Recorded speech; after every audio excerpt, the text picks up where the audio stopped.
सपा कांग्रेस वाले सरकार में आए तो रामलला को फिर से टेंट में भेजेंगे और मंदिर पर बुलडोजर चलवा देंगे। क्या योगी जी से यही सीखना है क्या? अरे जरा योगी जी से ट्यूशन लो, बुलडोजर कहां चलाना कहां नहीं चलाना।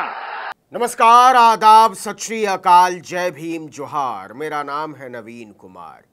क्या ये एक प्रधानमंत्री की भाषा हो सकती है? झूठ और फरेब जैसे शब्द मोदी की शब्दावली के लिए बहुत छोटे हो चुके हैं। वो वोट लेने के लिए दहशत फैलाने पर उतर आए हैं। नरेंद्र मोदी कहां तक गिरेंगे और देश को कितना गिराएंगे? केवल 2 दिन पहले हिंदू मुसलमान न करने की दुहाई देने वाले नरेंद्र मोदी ने साबित कर दिया है कि उन्हें हिंदू मुसलमान के अलावा कुछ आता ही नहीं। अरे जरा योगी जी से ट्यूशन लो, बुलडोजर कहां चलाना कहां नहीं चलाना। नरेंद्र मोदी खुलेआम धमका रहे हैं कि बुलडोजर चला दिया जाएगा। और किसको धमका रहे हैं? उनका इशारा कहां है? आप नहीं जानते कि हम नहीं जानते। ऐसा प्रधानमंत्री कहता है कि मैं तो हिंदू मुसलमान करता ही नहीं, वरना सार्वजनिक जीवन के लायक नहीं रह जाऊंगा।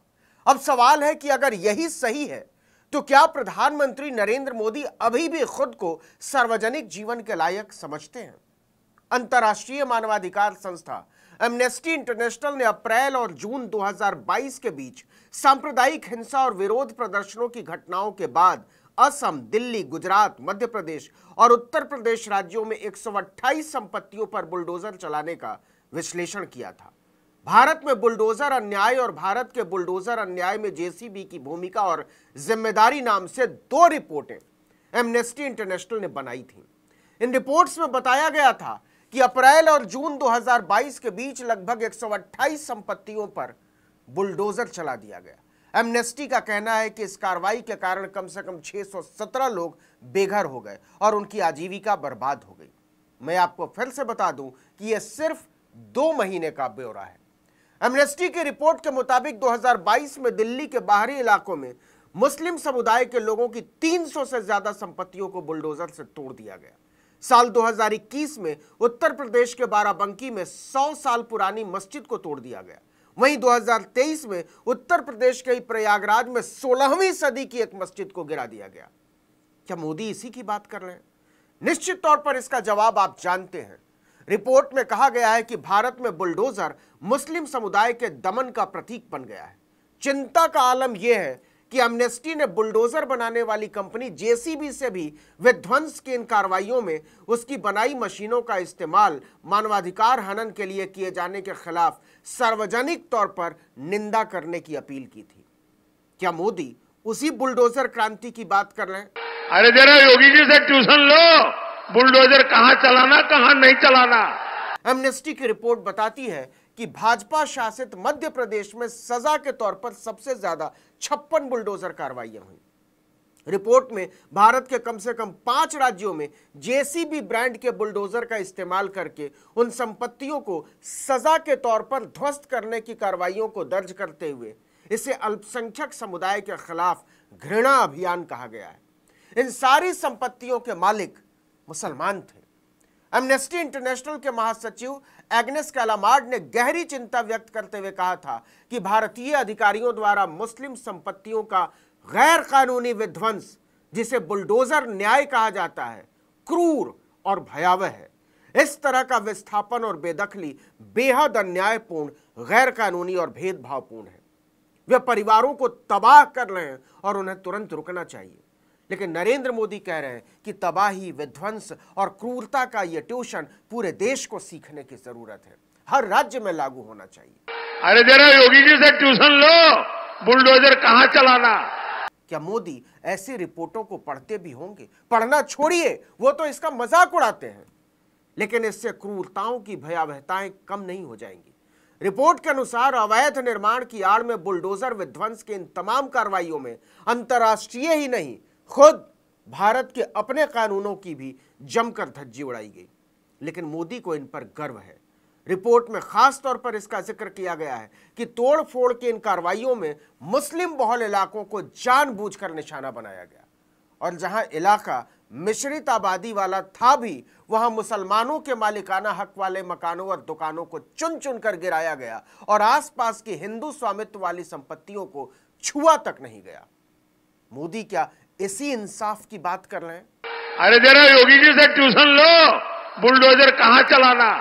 जिस बात पर प्रधानमंत्री को शर्मिंदा होना चाहिए था, नजरें झुकी हुई होनी चाहिए थी, नीची होनी चाहिए थी, दुखी होना चाहिए था, उस पर नरेंद्र मोदी गर्व करते हैं, उत्साहित महसूस करते हैं और आंखों की कठपुतलियों को नचाकर कहते हैं कि मुसलमानों देख लो तुम्हारे बारे में भारत का प्रधानमंत्री कितने घृणित विचार रखता है।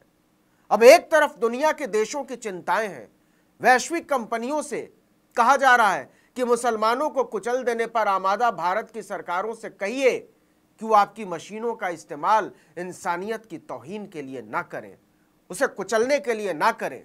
और दूसरी तरफ मोदी हैं जो इस पर ठहाके लगा रहे हैं। एमनेस्टी इंटरनेशनल ने कहा था कि व्यापार और मानवाधिकारों पर संयुक्त राष्ट्र के मार्गदर्शक सिद्धांतों के अनुसार जेसीबी कंपनी की जिम्मेदारी है कि वो मानवाधिकारों का सम्मान करे और इसके संचालन से जुड़े प्रतिकूल मानवाधिकार प्रभावों को पहचानने, उसे रोकने और कम करने के लिए उचित कदम उठाए। एमनेस्टी इंटरनेशनल के महासचिव एग्नेस गैलामार्ड ने गहरी चिंता व्यक्त करते हुए कहा था कि अंतर्राष्ट्रीय मानकों के तहत जेसीबी ये पता लगाने के लिए जिम्मेदार है कि तीसरे पक्ष के खरीदार उसके उपकरणों के साथ क्या करते हैं। कंपनी को नजरें फेरना बंद कर देना चाहिए क्योंकि जेसीबी मशीनों का इस्तेमाल मुस्लिम समुदाय को निशाना बनाने और उसे सजा देने के लिए किया जा रहा है। इतना ही नहीं, लोग इन बुलडोजरों पर चढ़कर मुस्लिम विरोधी नारे लगाते हैं। जब उनकी मशीनों का इस्तेमाल बार बार मानवाधिकारों के हनन के लिए किया जा रहा है, तब जेसीबी अपनी जिम्मेदारी से बच नहीं सकती। जरा सोचिए कि मानवाधिकारों के लिए काम करने वाले संगठन भारत सरकार के सामने अपने आप को कितना लाचार महसूस करते हैं कि वो सरकार को छोड़कर एक कंपनी के सामने हाथ जोड़कर खड़े हो गए। अरे जरा योगी जी से ट्यूशन लो, बुलडोजर कहां चलाना।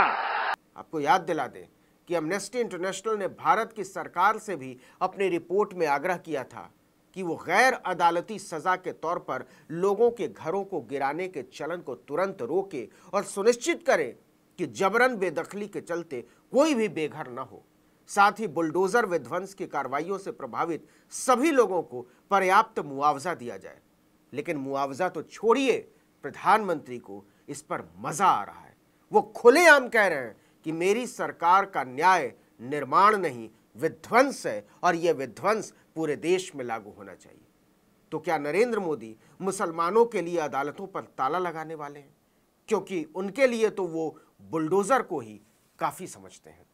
इस वीडियो में इतना ही, लेकिन अगर आपने आर्टिकल 19 इंडिया को अब तक सब्सक्राइब नहीं किया है तो फौरन कीजिए, बेल आइकॉन दबाइए, घंटी जैसी आकृति, लाइक कीजिए और कमेंट करके बताइए हमारा वीडियो आपको कैसा लगा। हमारा ट्विटर हैंडल है आर्टिकल 19_इंडिया और मेरा ट्विटर हैंडल है नवीन जर्नलिस्ट।